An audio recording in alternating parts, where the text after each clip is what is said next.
Tales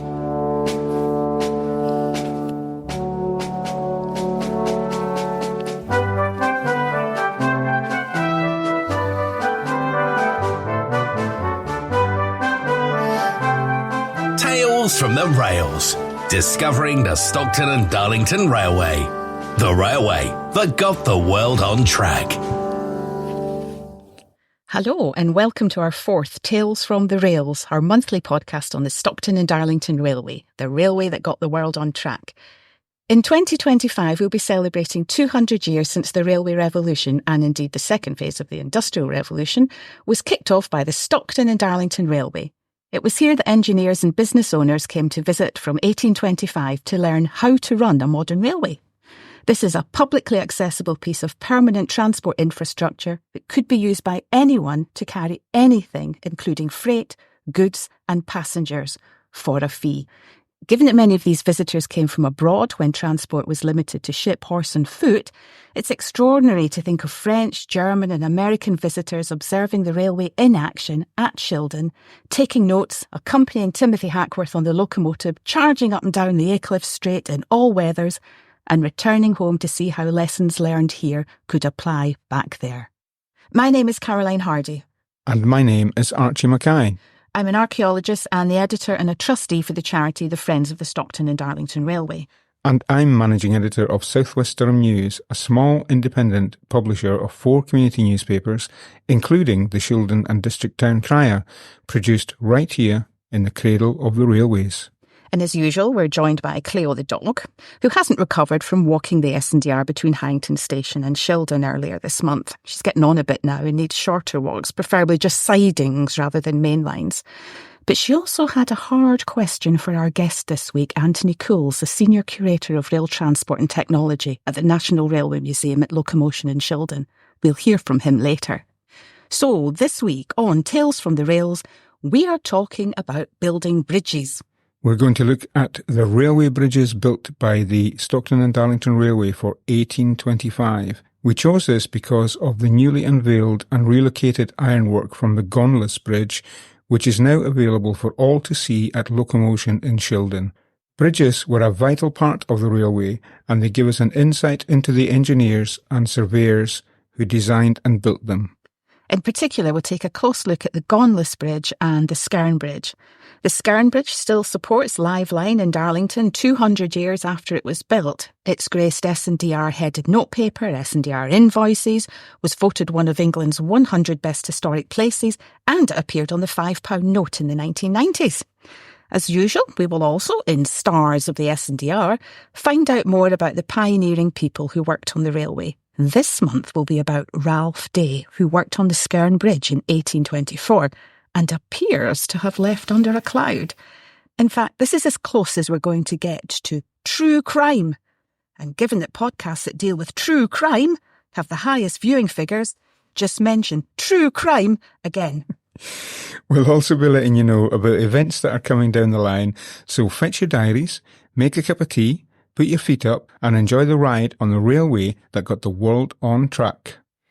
Tales from the Rails. This podcast is brought to you by the Friends of the Stockton and Darlington Railway, a registered charity set up to safeguard and promote the heritage of the railway that got the world on track.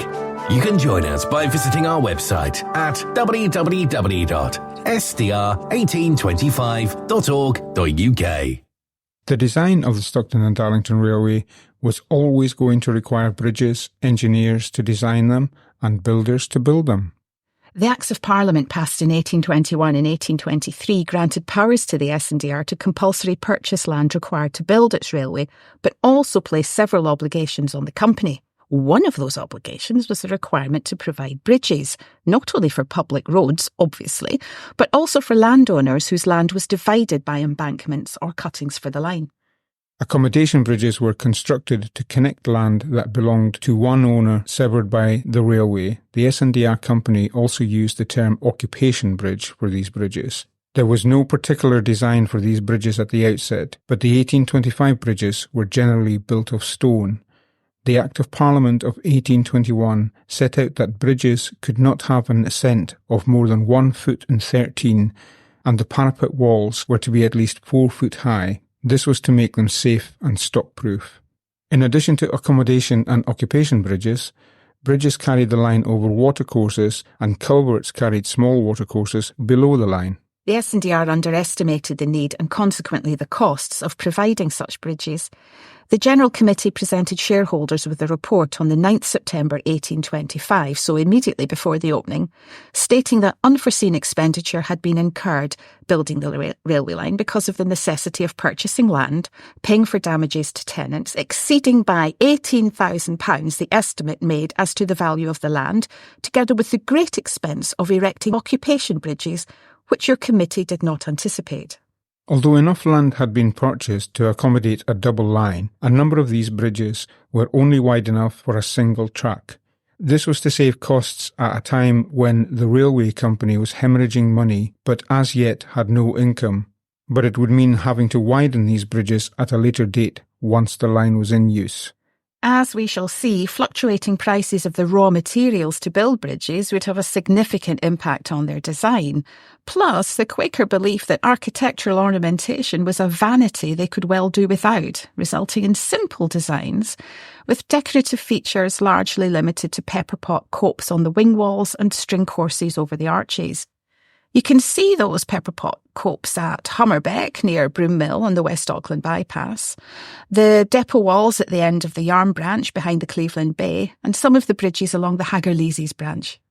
It is also worth bearing in mind that by 1825 the country was in a major economic crisis known as the Panic of 1825, which was a stock market crash and bank failure and not the best environment to be launching a new major infrastructure project. So let's take a closer look at two bridges on the 1825 line, the Gaunless Bridge and the Skerne Bridge. Starting with the Gaunless Bridge. Despite severe weather late in 1823, when railway cuttings collapsed, quarry tracks became quagmires and workmen were injured, George Stephenson was able to report in December to the Stockton and Darlington Railway Company that the River Gaunless between St Helen Auckland and West Auckland had been spanned in October by the Iron Bridge, designed by him and cast by Burrell and Company of Newcastle. George Stephenson was a partner in Burrell's until 31st December 1824, and he already had a close working relationship with them. Further, the new company established for George Stephenson's son Robert by the key financiers of the SNDR, Robert Stephenson and Co., would be located next door to Burrell and Co. in 1823. Burrell and Co. worked to a design submitted by George Stephenson and approved by the directors of the SNDR on the 28th December 1822. But disaster struck.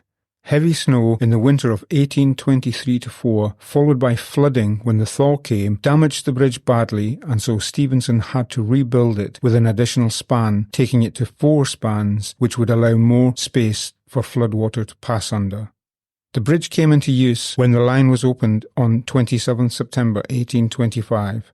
From the outset, it was assumed that the wagons using it would be hauled by horse rather than locomotive because its location was on level ground between 2 inclined planes. So wagons would be unhitched at the foot of Etherley Incline, attached to horses, hauled over the Gaunless Bridge and then delivered to the foot of Brittleton Incline, where they would be attached to rope again and hauled up the hill and down the other side to New Shildon, where the locomotives would be waiting. Well, the abutments were made of stone with graceful curved wing walls terminating in pepperpot copes. The truss below the decking and the supporting pillars were made of a combination of wrought and cast iron. It's the first bridge of our modern railway network to use an iron truss, and the lenticular design of the truss is extremely unusual. And by lenticular, I mean the side view of the deck of the truss was like a row of lens or eye shapes created by the ironwork. These lens shapes were made from 2 curved girders, one above and one below. The upper girders in compression, like you have for an arch bridge, and the lower in tension, like you have for a suspension bridge. The idea is that this forms a balanced truss where the sideway forces in each girder cancel out, being equal but opposite in direction. This leads to a truss with no side forces on its supports, and so only requiring simple piers. Vertical members connect the 2 girders on either side of the lens shapes and support the load-carrying deck of the bridge. These vertical members also transfer some load between the 2 girders, which maintain their lens shape. This creates an efficient truss with an evenly distributed load. Stephenson's sound grasp of engineering, which I certainly don't have, resulted in a clever technical symmetry between tension and compression. It also resulted in an aesthetic symmetry, by which I mean it is rather beautiful. Walkways for railway workers leading horses were cantilevered out from the sides of the decking. The use of additional iron pillars at the end of the bridge meant that it was a self-supporting structure, even without the stone abutments. Truss bridges were popular and are still used today because they use small amounts of material but can carry a heavy load. However, most truss bridges will have the metalwork, or indeed woodwork, arranged in triangular shapes, not the lenticular shapes that you see at the Gaunless Bridge. So this particular design didn't really catch on. It was adapted, however, and used by Brunel in 1854 on his much bigger Royal Albert Bridge across the Tamar, but his decking was below the truss. It was also adapted for use at the Saltash Railway Bridge near Plymouth in 1859 and the 5 Elb bridges near Hamburg, built in the period from 1872 to 1892. Closer to home, Skerne Railway Bridge, number 12, built in 1842, uses an interesting design in the form of a bow-sprung single span laid on a skew and carrying a farm track which bears some resemblance to Stephenson's design. It was built by the Shildon Works Company in conjunction with John Story of Darlington for the Bishop Auckland and Weardale Railway Company, and like the Gaunless Bridge, was made from a combination of cast and wrought iron with timber. There are therefore not many such iron truss railway bridges in the world, and the Gaunless is the earliest. Or is it? When you drive into St Helens, Auckland, Durham County Council have put a gateway sign up proclaiming that this is the home of the earliest iron railway bridge in the world. But is it, Caroline? Well, there's a competitor to this claim at the Ponte Caffnau, which in English is Bridge of Troughs. This is an iron truss bridge over the River Taff and was designed by Watkin George and built in 1793 for his employer, the Cyfarthfa Ironworks. However, it was designed to support both a tramway and an aqueduct to carry limestone and water into the works, so it's debatable whether it was accommodating a railway in the modern sense. Certainly it bears very little resemblance to Stephenson's lenticular truss.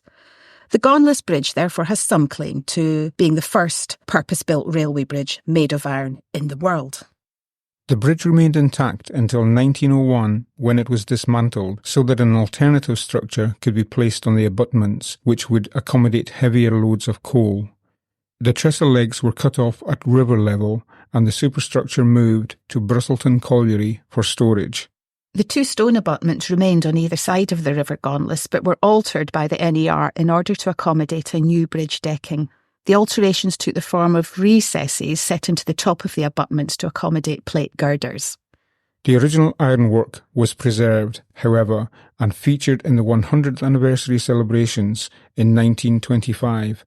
When a railway museum opened in 1927 at Queen Street in York, the ironwork was one of the indoor exhibits running down the centre of the large hall. The ironwork was moved to the National Railway Museum in York in 1975. When first erected there, it was overlooked by the museum cafe, but a later reordering of the layouts inside the museum left the bridge ironwork largely out of sight to most visitors. But there were people out there thinking that maybe the ironwork would be better located closer to its original home. In 2006, I had correspondence with Durham County Council and the National Railway Museum regarding the possible relocation of the ironwork from York to Locomotion in Shildon. Costs were obtained to carry out a feasibility study to look at the practicalities of moving the structure, and this was the subject of an application for funding to English Heritage from Durham County Council. Time passed. In January 2014, the conservators at the National Railway Museum looked at the bridge again, and non-historic timberwork was removed from the iron structure. Overall, the bridge condition was described as poor and requiring remedial work in terms of cosmetic appearance and fair in terms of structure. But then as 2025 approached the 200th anniversary of the SNDR, the NRM were thinking about how they could mark this anniversary, and thoughts returned to the Gaunless Bridge ironwork still sitting in the car park at the back of the museum in York.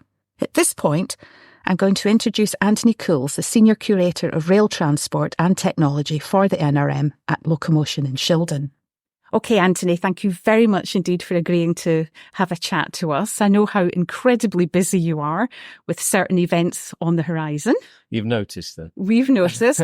We're in the middle of lots of action at Locomotion, which is not only... It's all happening around us, isn't it? Absolutely. We've got banging and crashing and all sorts of... And one of those diggers out there needs a good oil. And there are lots of people in high-vis vests. But this is all action ready for 2025, stuff, isn't it? Yeah, it's fantastic. How exciting. Hive of activity. So getting back to the Gaunless Bridge, obviously people have been looking at moving it potentially to here for quite a long time. When did actually conserving it and moving it to Shildon become a realistic prospect? Well, it's been something that the National Railway Museum has been thinking about for years, since the dynamic of how you arrived at York with the car park and the entrances changed, and there became a city entrance rather than just the car park entrance as was. But I think it really took a ramp up initially 20 years ago when Locomotion opened here in Shildon, because there was the idea of, well, this was an object out of place. It wasn't in its rightful context. And the opening of Locomotion provided the then museum manager, George Muirhead, and colleagues with the idea of, well, there could be a Shildon Phase 2. Well, it's taken 20 years for Shildon Phase 2 to happen, but relocation of Gaunless was always part of that. But I guess you could say that the reality of it has been in the last 5 years, as the museum has moved post-COVID through to where are we going for 2025? What are we doing for new phases of display? And it isn't just about Newhall, it's about, celebrating the railway heritage of the North East. So I guess 3-4 years ago, after COVID, it began to take real traction. And in the last 2 years, it's been a proper funded project where, we've gone out to funders, they've supported us. And the reality is what you see outside, looking the best it's done, arguably since 1975. So on the subject of funding, how much does it cost to move something like that and to get it restored? Because it wasn't in brilliant condition. No, I mean, the components of the bridge itself were a mixture of cast and wrought iron. They hadn't rotted away, and everything was pretty good there. It just looked a bit scruffy. The decking of it had rotted because that was timber, and the weather had done its worst on it. But the movement and the conservation, it's run into thousands of pounds. It's not been a hugely expensive project, but it's been quite a complex one because, of course, the last time it was moved was 1975 to go into York. Whilst we had all the drawings and we had all the schemes of it, things have changed. Obviously, we needed to make sure that it came apart in a very gentle way, in a controlled manner. I wondered about that because I was thinking, having been outdoors for so long, I sort of imagined it, all the bits that used to come apart wouldn't come apart anymore. They'd be corroded together or something. And the sheer practicalities of moving a metal bridge, I don't even know how did you know where to start? Well, because we had the drawings of it and we knew roughly how it slotted together, quite literally, with there being no nuts and bolts in its construction. So it's true that there's no nuts and bolts. We researched it fully as to how it would go. We had various contractors in to come and look at moving it. So actually, I mean, yes, the reality of people assessing it to move it does go back 4 or 5 years. But in the end, you go out to a tender process and somebody came, McEwan's in West Yorkshire, who've done a lot of industrial movement and conservation of heavy industry, artifacts, not just not just normal industrial machinery, but they had a sympathetic eye towards what it was. So they came, assessed it. And in reality, when it came to taking it apart, it was a couple of days. Wow. It was amazing how it just came apart. It's like the opposite to an IKEA. That's extraordinary. It's really stood the test of time then, hasn't it? So the metalwork didn't need a huge amount of conservation. No, I mean, it needed shot blasting and taking back to bare metal so that we could arrest any corrosion and make sure that it was in good condition to go back together. So, it took a couple of months whilst it was taken away down to West Yorkshire and treated. There were a few bits where cast components needed to have repair to them as well. But, really for something that's 200 years old, it's in extremely good condition. Oh, that's because it's been looked after for so long, obviously. Now, I'm going to ask the question everybody's going to ask, and it's about the colour scheme, which is lovely. I love it. Yeah. I just didn't see George Stephenson saying to Burrells, when you're finished, would you paint it this colour? And I didn't see Burrells coming up with the idea. And I certainly didn't see the S&DR coming up with the idea, who seemed quite like grey. So where did that come from? That was the Well, I say about the conservation of it put my teeth in the shot blasting that was done. But because McEwan's know about conserving industrial artifacts, we said, let's take a little sample and see what it looks like underneath. And the layers of paint, when we specified the restoration, we'd said, micaceous oxide, let's go for a grey, as you would expect, charcoal, quite straightforward industrial finish. And then as they went back through the layers, we found various layers of grey, and we found, before we got to the primer, we found green and cream. Wow. And that was borne out when we wanted to check on it. We have a model of the Gaunless Bridge in the Science Museum in London. It's in Making the Modern World exhibition, which dates the model was refurbished around 1880, and the model itself is green and cream. That's amazing. So for something that you'd think would be such a humdrum colour, and colour always divides people, and they say, it's the wrong colour. But in this real case, by going back through the evidence and the layers, we know that that's the right colour. Oh, I mean, I love it. I think it looks so attractive, and I always loved the Gaunless Bridge, but I love it even more now that I know it was green and cream. It's such a difference, isn't it? It could have just looked like a black industrial lump out there, but now it's vibrant. And I think it's also something very important that reminds us that the 19th century wasn't black and white. Indeed. And I'm just thinking ahead here. Durham County Council have commissioned new decking for the abutments from Atkins Realis, and so they'll be coming up with a design, and I'm just wondering if they know about this green and cream and whether they might reference that in the new bridge. Well, who knows? Who knows? Because it's quite striking in the landscape, isn't it? It is, and I think it is something that's really interesting. There's, opinion is divided, as anything is when it comes to matters of colour, whether it's a locomotive or a bus or whatever. But the reality of it is it just looks so different, and it gives the bridge as an artefact a new lease of life, and a lease of life that is authentic to its history. Yeah, absolutely. So I mentioned the original abutments, which of course are still there on either side of the Gaunless. Oh, train going by. Train. Was any serious consideration given to trying to put it back on the original abutments? Not as a museum artefact. I mean, it's lovely if you can have something in its original location, but I mean, it was removed from there well over 100 years ago, and it's been a museum piece, and we felt that it would be far more appreciated, and I don't mean that in any slur on any area or anyone in particular, but just it's been a part of the museum collection since 1900, and therefore, it needs to remain on our site. And actually, where we've sited it, it's a symbolic bridge between Main and Newhall. It points one way. Very good. So the siting of it on site here at Locomotion is very much thought about. Yeah, and I think the practicalities of using the old abutments when they were altered in 1900 to take a different kind of decking, it would have been difficult anyway. Yeah. So for you, now that you've been working on it for a while, what's the real significance of this bridge? Well, I think it's something that I quite often say about a lot of things, is it's the right thing in the right place at the right time. And the way that the local communities in heritage and the region have got together and supported its return here, it's cultural restitution in a lot of ways. But it's also showing that railways are far more than engines, carriages and wagons.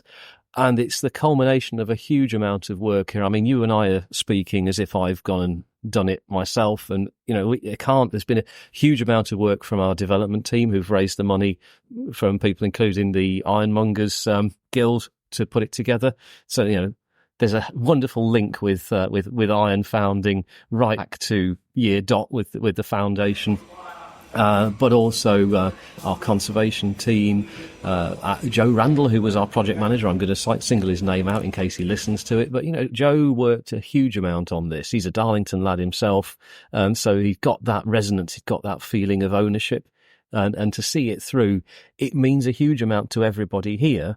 And if it means as much to the community as it does to our team at Locomotion and at York, then that's fantastic. And I really do look forward to seeing many people coming and enjoying it. I think when the sun comes out on it, it really brings it alive with that richness. We've got interpretation around it. And of course, we're telling that wider story of civil engineering and the railways. It's not just about Stephenson.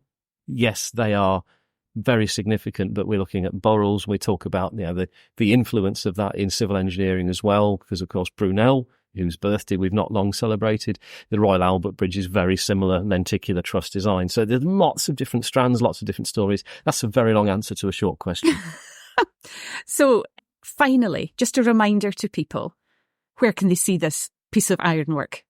They'll be able to see Gaunless Bridge. You can see it already, really, although part of it's hidden by a hoarding. But from the 23rd of May, which will be the VIP launch, the bridge will be accessible every hour that the museum is open. So that's 10 till 5 during the summer, and that will be 7 days a week from the 24th of May. VIP launch. Will there be cake? I don't know. We'll have to find out. Right. Thank you very much. No, you're very welcome, Caroline. Thank you. Right, so while all of that is going on at Locomotion in Shildon, and do go and have a look at the Gaunless Bridge, a new decking has been commissioned by Durham County Council to span the original abutments on either side of the Gaunless. This will be designed by Atkins Realis, and consultation should take place on its appearance soon. This will allow the bridge to come back into use for the new walking and cycling route, which is due to follow much of the 1825 mainline route, linking the honeypot sites at Locomotion, Hopetown and Preston Park. The process to get to this point has cost a lot of money and even more time, so let's hope it's ready for 2025. The 27th of September 1825. The day that changed the face of the world. So the next bridge we're going to look at in detail is the Skerne Bridge in Darlington. If you don't know where the bridge is, it's down a side lane off North Road, opposite the new entrance into Hopetown. While it's surrounded by housing and railings, has unsightly gas pipes running in front of it, and a car park is in the process of being built for the hordes of visitors hoped for at Hopetown, when first used in 1825, it ran across a valley and countryside north of Darlington. The River Skerne wound its way along the valley bottom, and cattle grazed on the fields on either side. One large building nearby was called Nicholson's Mills, and this can be seen in later images of the Skerne Bridge reproduced by the SNDR in their publicity and stationery. The Skerne Bridge was originally to be designed by George Stephenson and constructed in wrought and cast iron with stone abutments, just like the Gaunless Bridge. But the price of iron had started to rocket, no pun intended, from 1823, and that in itself was likely to result in a revised design. The contracts for the building were let out in parts: foundations, embankments, and the bridge itself. The specification for the work, dated May the 14th, 1824, set out that the foundations should be built of limestone in courses not less than 6 inches thick. Generally, stonework for the abutments that would be visible when the bridge was complete was specified to be freestone, and the invisible stonework was limestone. Freestone simply meant that it was easily tooled and was most likely to be sandstone. Of course, quicklime was also used to point the stonework. However, there were problems with the design of the foundations, and the directors of the SNDR instructed Stephenson to consult the county bridge surveyor Ignatius Bonhomie on the basis that their united judgment would result in a better design. It's possible that Stephenson didn't want to consult Bonhomie, or perhaps he was just too busy. But 6 weeks later, he was sharply reminded to get on with it. The contract to build the bridge to the specification was advertised in the Durham County Advertiser on the 22nd of May 1824. 6 tenders were received, including one from John Carter. The quotes ranged from £305 to £630, suggesting a widely differing understanding of the requirements. The contract was awarded to Francis Peacock of Yarm with the cheapest quote of £305. It was no surprise to anyone who works in civil engineering that his contract ended up being £550. Perhaps being concerned about the diverse range of prices, the company also called Bonhomie to offer his professional advice again. The foundation stone of the bridge was laid in July 1824 with Mr. Bonhomie's modifications incorporated. Further doubts were expressed about the use of iron and whether it was strong enough, bearing in mind the calamitous collapse of the Gaunless Bridge in winter of 1823. So Bonhomie was brought in again to advise. He provided a design and costs for a stone arch bridge instead. By November 1824, he was sending very practical advice about the bridge being constructed. There will be about 300 cubic feet of stone in the arch, and I think it might be wrought at the quarry, providing a little extra care is taken putting the blocks, when wrought, into the carts. As the blocks are large, they need not, I conceive, be piled upon each other. They should be laid upon straw or turf. Straw bales worked up loosely would suit best. And the next day he wrote about the ongoing works to the foundations, the base, and setting out the arches. I hope that the offset of the foundations may be found to project a little within the great arch, in order to get a stool for the support of centering. The two sole trees upon which the uprights are supported should be of oak, and it would also be proper to put a piece of oak between the top of these uprights and the beam which reaches from wall to wall. The whole of the arched stones should be prepared and be on the spot before the centering is fixed. It is not proper to suffer the weight of stones to hang partially upon the wood, which weakens in the centering. The masons who set the pens should be provided with large mallets to drive them well, and it is moreover a good plan to wedge them and keep them wedged until the next course comes on, and so forward. The arch cannot be too tightly set at first. It will certainly tighten itself when the centering is eased, but if it has too much play, the form of the arch will be distorted. Bonomy's design for building the Skerne Bridge seems to have been a simple one. He filled in the valley from slope to slope with masonry except for 3 arched gaps, a wide central one for the river to pass through, and narrow pedestrian passageways on either bank. It had little in the way of architectural pretension, and its sides were straight. The bridge was sketched by a journeying cleric and prolific sketcher, the Reverend John Skerne, on the 26th of August 1825, a month before the railway's opening. The sketch shows a bridge significantly different from its appearance today, but it's also different from the bridge as it appears in Dobbin's well-known painting of the opening day of the SNDR, which he actually painted for the 50th anniversary in 1875. Having said that, John Dobbin was there on the opening day, but he was only 10 years old. He may well have made a sketch. His father almost certainly did too. But when it came to 1875, he based the painting of the bridge's appearance then, in 1875, and he based Locomotion No. 1's appearance on the version that had been mounted outside North Road Station in 1857, and that wasn't how the engine had looked at all on the opening day. Incidentally, and just to take you down a very short siding, did you know that Dobbin and his family lived next door to the Pease family in Darlington? They lived in Weaver's Yard. I like to imagine young John Dobbin hearing all about the railway from his neighbours, the Peaseys. Ralph Day was appointed as Inspector of Bridges to superintend the works for the Skerne Bridge in July 1824. He already had a working relationship with Bonomy on other County Durham bridges. However, in the S&DR Company subcommittee minutes for the 17th of December 1824, it was noted that Ralph Day had been dismissed for disorderly conduct, and that our friend from our last podcast, John Falkes Carter, be appointed instead. Sadly, the minutes are far too discreet to tell us what Ralph Day had got up to be dismissed. Payment to him was authorised in January 1825, but that could just be back pay for money he was owed. The cutting of the line and construction of the embankments either side of the Skerne Bridge was commissioned from Thomas Law and Company, and a bill for £15, 19 shillings and 4p survives in the archives for this work dated 4th of June 1825. The view of the opening day train passing over the Skerne Bridge went on to be used on much subsequent publicity for the railway. The Skerne Bridge had been the largest of the bridges built on the line and something the company were proud of. But the amount of traffic going over the bridge after the opening day of the 27th of September 1825 was far greater than anyone had imagined. In the first year, 10,000 tonnes of coal passed over the Skerne Bridge, so that's excluding other forms of freight and passengers. And within 5 years, this amount had increased to 52,000 tonnes a year, plus 40,000 passengers.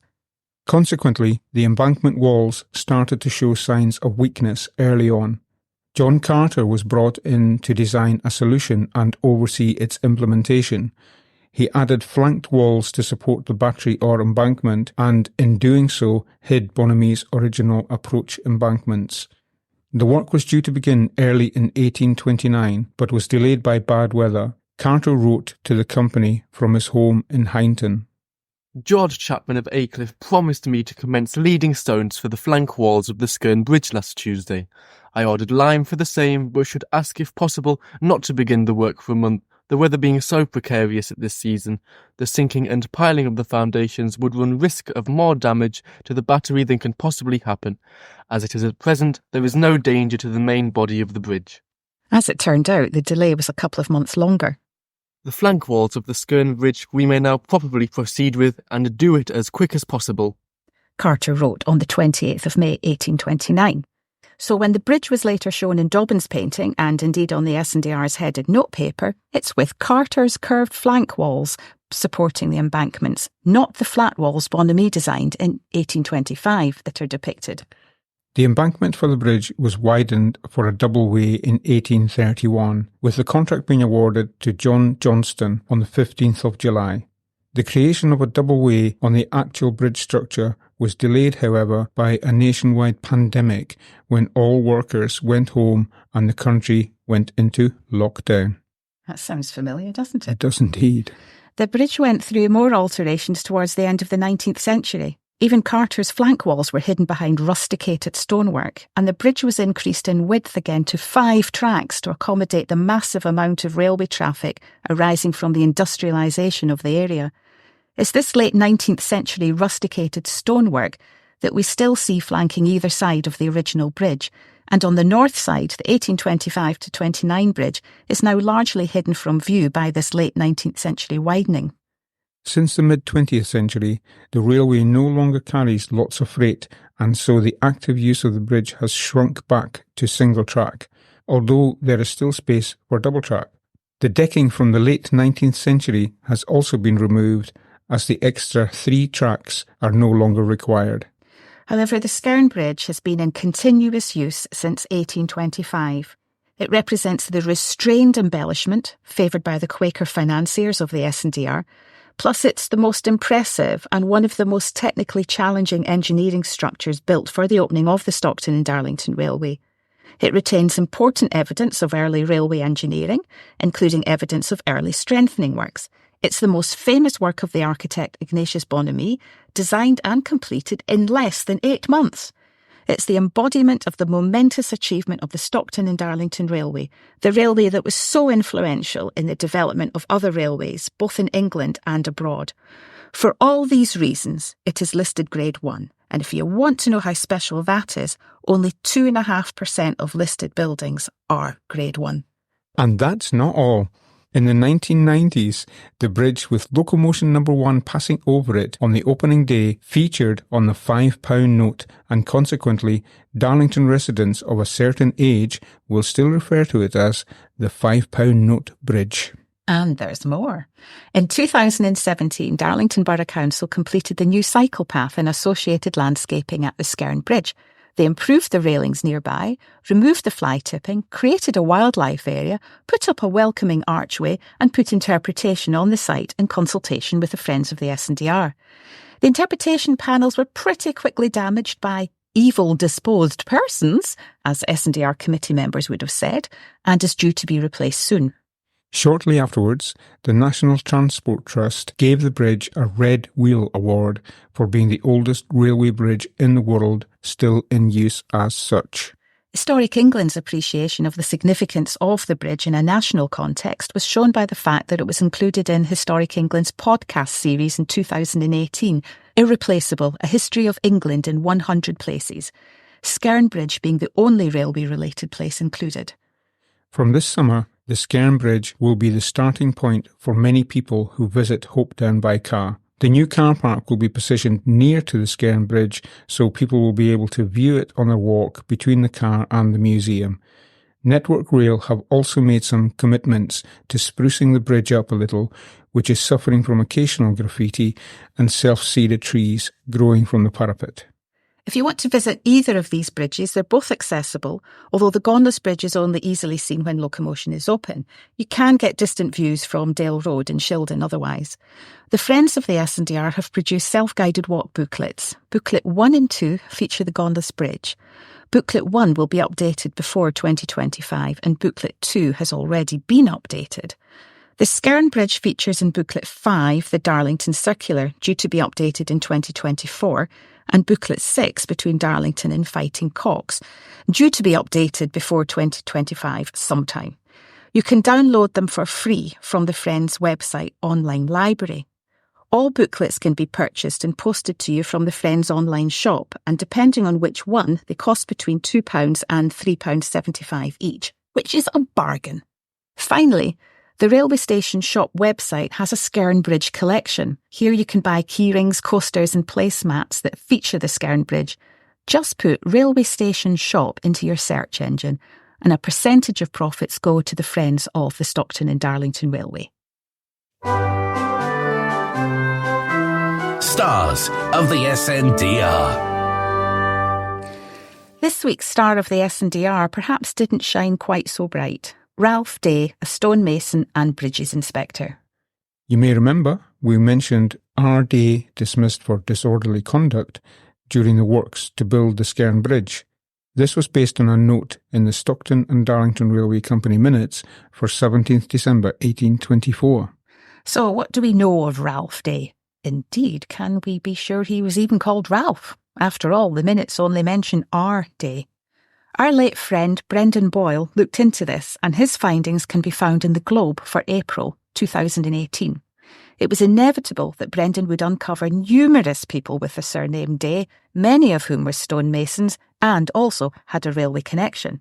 This keeps happening in research into the SNDR. Last month we mentioned other John Carters, and you haven't met the other George Stevenson yet. And recently I stumbled upon a second Thomas story, this one from Aycliffe.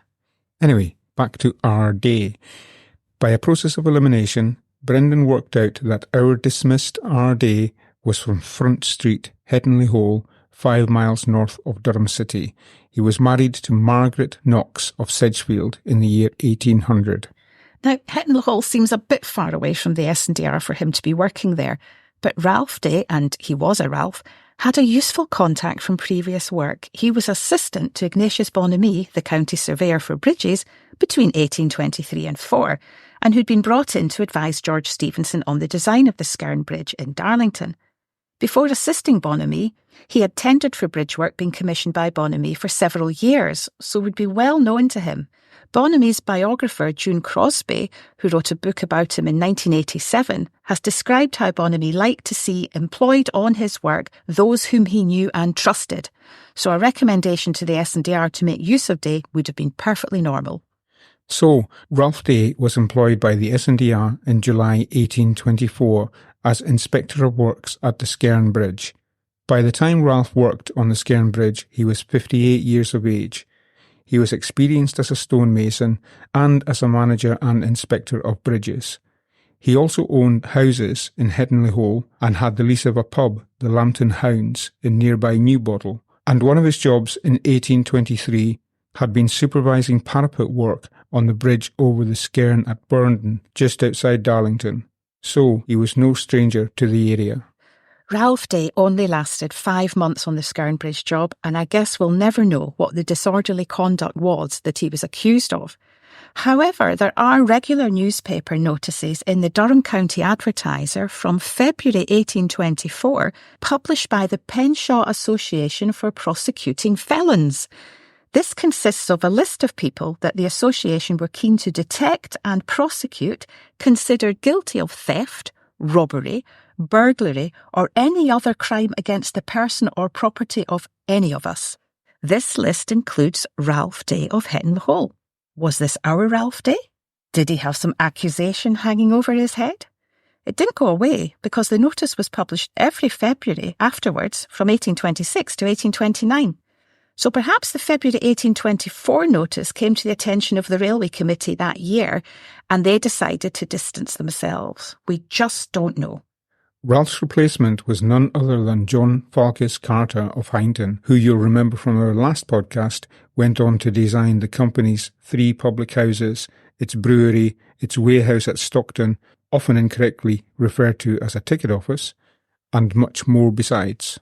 So Ralph Day was dismissed for disorderly conduct and presumably retreated to retirement in Hetton. He lived on until the age of 75 and died on the 23rd of November 1841, much and deservedly respected, according to his obituary in the Newcastle Courant on the 3rd of December.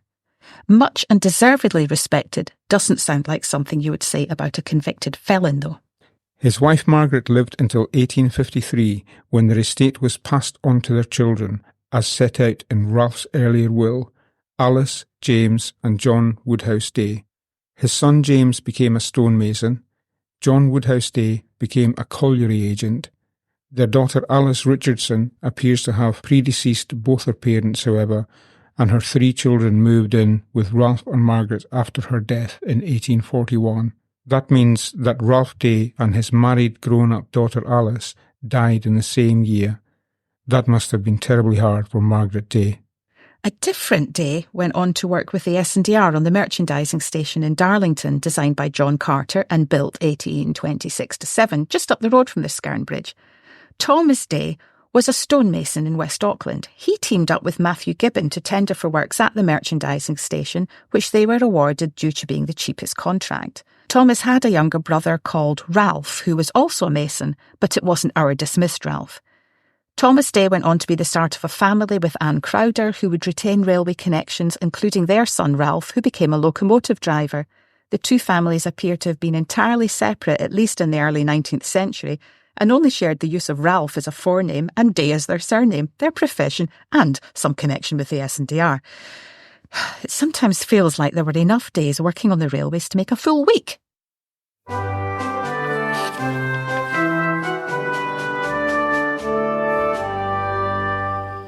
So, what's this month's news? We've been talking about bridges today, so let's kick off with a new bridge. A bridge was placed across the live line at North Road Station over the first bank holiday weekend in early May. This bridge joins the Hopetown site based around the 1842 S&DR passenger station, the 1833 goods shed and other S&DR buildings, with the new home of the A1 Trust. So once Hopetown opens in summer of 2024, you'll be able to walk across this bridge and see the construction of new steam-powered locomotives take place at the A1 Trust's new engine shed. This is part of the £35 million development of the site in preparation for 2025. And Hopetown and Darlington will open on the 16th of July. Hurrah! Hooray! That £35 million has been spent on conserving the historic S&DR buildings there and creating a new family-friendly attraction, including a playground modelled on the Brusselton Incline. That opening week will feature a number of fun-filled activities, including music and street theatre. You can find out more by following Hopetown on their Facebook page and sign up for their newsletter on their website. Just put Hopetown Darlington into your usual search engine. And now back to Anthony Coulls again at Locomotion in Shildon for an update on the new hall. The Science Museum Group opened a new hall at Locomotion in Shildon on the 23rd of May 2024 as part of the preparations for 2025. It's outside this hall that you'll be able to see the Gaunless Bridge. So, Anthony, what railway story do you intend telling in the new hall?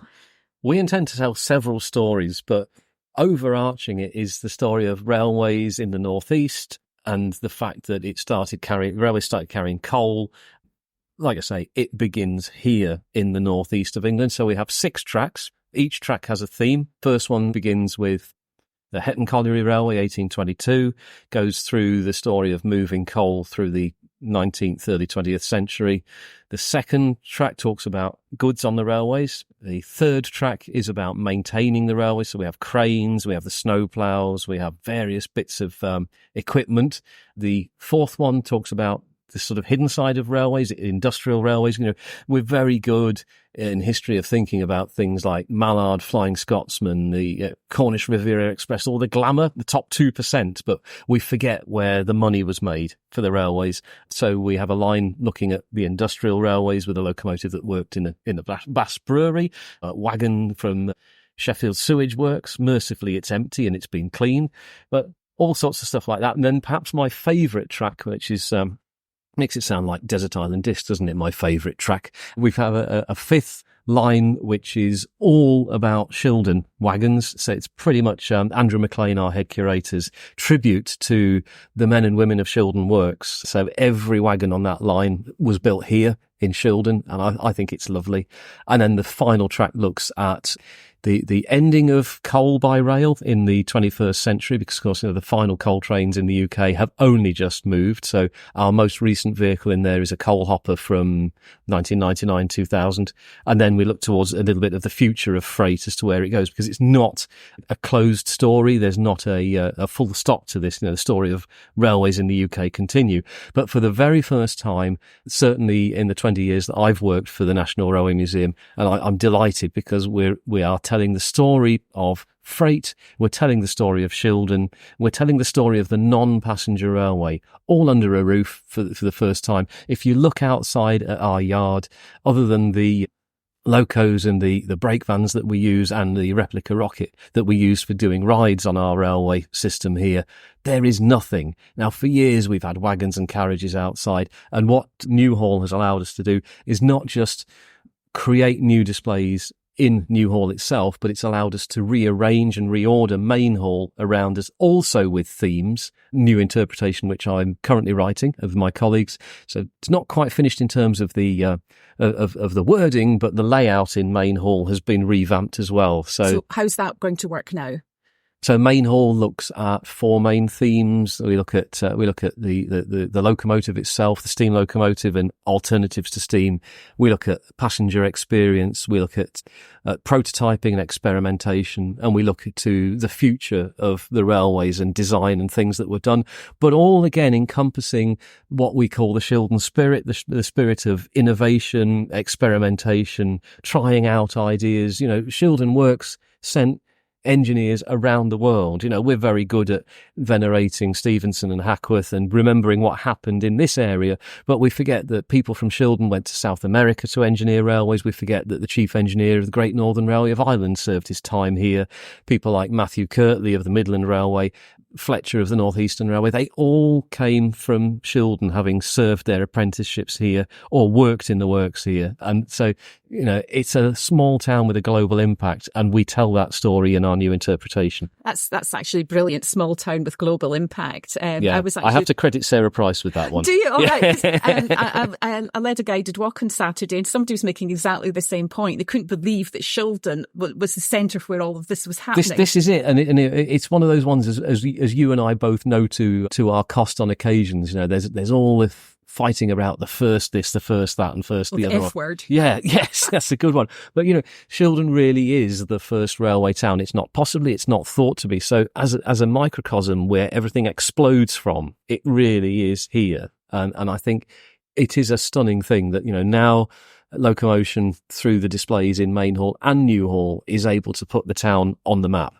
Oh, it's exciting times, isn't it? It certainly is. Going back to New Hall, what sort of other facilities will it have? Will it have a cafe there as well as in the original hall, that sort of thing? No, New Hall pretty much is almost like an art gallery for rail vehicles. So we allow the vehicles to stand on their own in there with the display panels and the new lighting. The lighting is absolutely gorgeous. I am biased, but I think it's smashing in there. But no, all the museum facilities will remain the same as they are now. There will be loos in New Hall, but other than that, in terms of visitor facilities, it's the shop and the cafe remain in Main Hall rather than diluting across the sites. Sure. Yeah. So it's a huge investment. It is. Getting ready for the 200th anniversary. So how much did it cost, if you're allowed to tell me? Because talking about money is terribly vulgar. It is, isn't it? Yes. And how on earth did you find the money? Well, it's a multi-million-pound project. It's difficult always putting a final cost on it, especially when things are still on the go. But I think it's fair to say it's around £6 million as a project at the moment.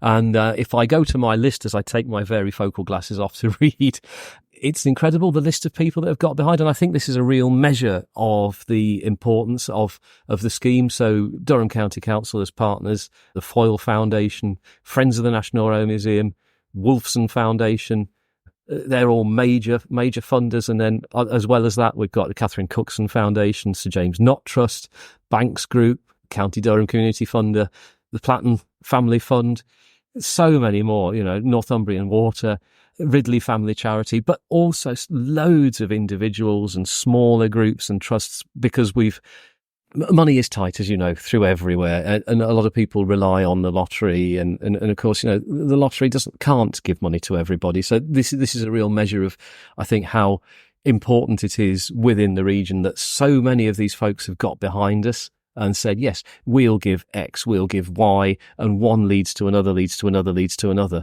And it's funded the job. And I think that's absolutely fantastic, because, like we said, we want to tell the story of railways and their importance in the region. We want to tell the story of Shildon, but we also want to engage, inspire and enthuse people, not just historians and enthusiasts, but, families and young people. The railways in the UK are at a time where we need more railway engineers than are coming out of college. And so something that's able, and a lot of these foundations have come because of our engagement and our education programs. So, you hear quite often, not quite in the background today, but, school parties, young engineers programs, stuff that we do here, because this isn't a static museum, where you have to go shh when people go in. I saw a group going to a different museum last weekend, and, the teachers right outside the front door were all putting their fingers to the lips, and I inwardly cried, no, because, if kids are told that this is somewhere that it's great, it's interesting, it's fun,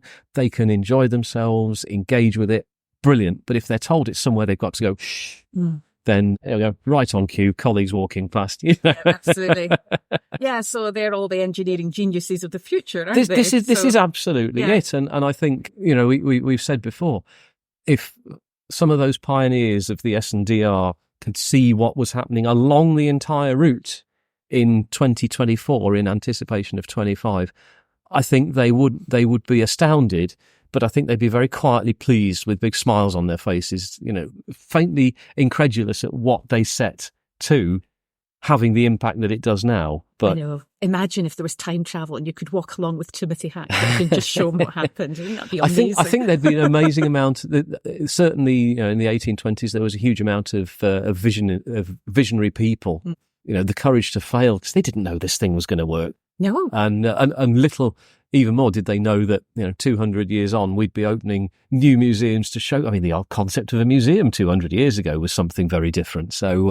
Absolutely, yes. So after all this investment of funds from all these different places, is it still going to be free to visit here? It is, yes. As a national museum and part of the Science Museum Group, the National Railway Museum is free to enter. And having been closed 2 days a week, Mondays and Tuesdays since COVID, pretty much now to allow us to deliver this project, as of the 24th of May, the museum is now free to enter 7 days a week, which is brilliant. Wow. So we're back to 7 days a week, which is brilliant. Really exciting, really nice. I've had an uncanny knack of needing to visit on Mondays and Tuesdays recently. Right, well, finally, just to finish, I come armed with a question from Cleo the dog. Bless her. Comes Yes. to all our podcast recordings. She does. She wants to know, are you still not going to allow dogs into the museum, even if it's just to the cafe? Well, unfortunately so. Dogs are welcome on our open spaces, but not in the playground or in the museum. But during the summer, we do put tables outside, so she'll be able to join you if you're having a cup of tea outside, but unfortunately not in the main museum or New Hall. Well, she's got a big thick coat on, which copes with the British suburb. I'm not sure about me. Anyway, thank you very much, Anthony. You're for your very time. welcome, really and we look forward to appreciate seeing you and the friends in continuing to enjoy the site. Absolutely. And yeah, good luck for the opening. Thank you ever so much. Thank you. So, 200 years on, there will be a Stockton and Darlington Railway Festival running from the 29th of March until November 2025. All sorts of events will be taking place to help celebrate the 200th anniversary of the S&DR. A draft programme will be launched on the 19th of September this year, but it will be a dynamic timetable that's expected to grow as more people plan more events. If you think there's something missing from the programme, then you and your local community or Heritage Railway need to organise it yourself. The festival team can help you plan this and will help you to promote it alongside other activities. They'll also put you in touch with other people with similar aspirations, but it's increasingly unlikely that they'll be able to fund anything outside the small SNDR community grants budget, which is proving to be really popular and therefore highly competitive. But you might find that by working with local businesses and local communities that you might be able to find the resources from elsewhere. The Friends of the SNDR have a tiny budget too, which we can also use to top up funds if anyone in our local area groups wants to plan something for 2025. The SNDR team, in partnership with Teesside University, have also submitted a grant application to the National Heritage Lottery Fund for a digital interpretation programme to be rolled out for 2025. If successful, this near £250,000 will create augmented reality interpretation, QR-coded interpretation, and digital games based on exploring the SNDR and collecting virtual treasures. And if you're worried that there won't be a Steam cavalcade in 2025, there will be now. It's just that in 2025, it will be digital and only if the application is successful. Yeah, it won't smell the same though, will it? Thank you to the Headley Trust who have donated £10,000 to the Friends of the SNDR for their campaign to save Harrington Station. If you haven't chipped in to help the campaign, you can still do so. Just pop onto the Friends website, sdr1825.org.uk, and follow the links. We still have beautiful pens made by Andrew Simmons, a descendant of John Carter, who built Harrington Station and the Railway Tavern in Darlington and the buildings at St John's Crossing at Stockton. So that's a great way to support the campaign and buy an unusual gift for someone special. Thank you also to everyone who turned up on the 25th of May to help clear the depot goods yard area behind Harrington Station. You are all stars of the SNDR. Another local Friends group has been born, this time in Barnard Castle. Barnard Castle finally got its railway built by the SNDR in 1856, but they are keen to participate in the 2025 celebrations. I guess they'll be gearing up to their 200th anniversary in 2056. And I'm going to miss that, I think. Yeah, I don't think I'll be going either somehow. However, all being well, should be able to attend the next open day at Thorpe Light Railway near Walton in County Durham, which is on Sunday, June the 16th, between 12:30pm and 4pm. Entry is £3.50 per person. Under 5s and members are free and gives you unlimited rides, subject to space on the train. Bring a picnic and enjoy an afternoon at Teesdale's friendly miniature railway. Refreshments will be available to purchase from the really awesome coffee wagon. The next G5 Open Day is on the 1st of June from 10 until 1. This is in Shildon at the Hackworth Industrial Park. This group are recreating a full-size prototypical Northeastern Railway passenger tank locomotive for use on heritage railways such as Weardale, Wensleydale and Alm Valley, but maybe later on the main line. The mural on the wall at Fighting Cocks by Lewis of Durham Spray Paints is now complete. Have a wander and take a look. This was funded by the SNDR Community Grant Scheme and Friends of the SNDR. The next walk's booklet to be revised covers the stretch of line between Shildon and Harrington. Thanks to Husqvarna for sponsoring this. The content and images have now been updated, and after some last-minute proofreading, it will go off to the designer. It should therefore be available from our website sometime in late June, early July. The next walk's booklet to be updated is the Darlington Circular, probably August for that one.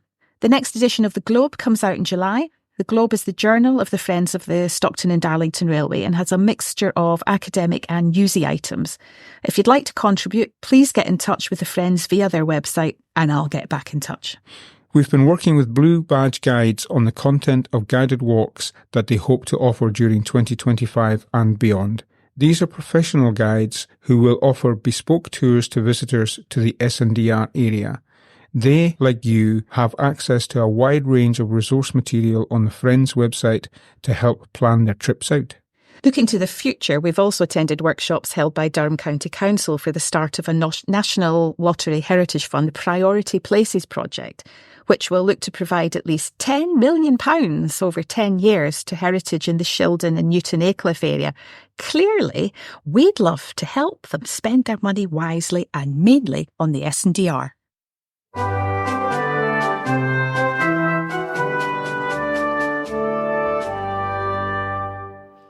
That's it for another month. We hope you've enjoyed our Building Bridges episode. There are still plenty of small bridges needing conservation work, so if you're a specialist historic buildings contractor experienced in working with lime, do get in touch. And if you want to help get the route looking neat and tidy through litter picking and vegetation control, again, get in touch. Remember, you can also help prepare for 2025 by joining the Friends of the SNDR at www.sdr1825.org.uk. Here's a reminder of some other useful contacts. To email to contact anyone to do with festival events, the SNDR Community Grant Scheme or youth education programmes, it's info@sdr200.co.uk. If you need help getting your SNDR facts right for your event or business advertising, just contact the Friends of the SNDR via their website page. Again, that's www.sdr1825.org.uk. A big thank you, as always, to Dave Reynolds of the Railway Institute in Shildon for our theme music. Also to Lee Morris, who this month was Ignatius Bonamy, and Alfie Nixon, who was John Carter. And thank you too to Anthony Coulls for chatting to us about the Gaunless Bridge and the new hall. If you've any requests for future podcast themes, please do get in touch. Next month, providing all goes to plan and there's no oakum in the tubes, we'll be talking about Active, also known as Locomotion No. 1, with Dr. Michael Bailey. And if there's a subscribe button on your screen, we'd be really grateful if you would press it. So it's goodbye from me, Caroline Hardie. And it's goodbye from me, Archie MacKay. Right, Cleo, time for a walk round Hackworth Park. No, we can't go to Locomotion for a cheese scone. They won't let you in. I know.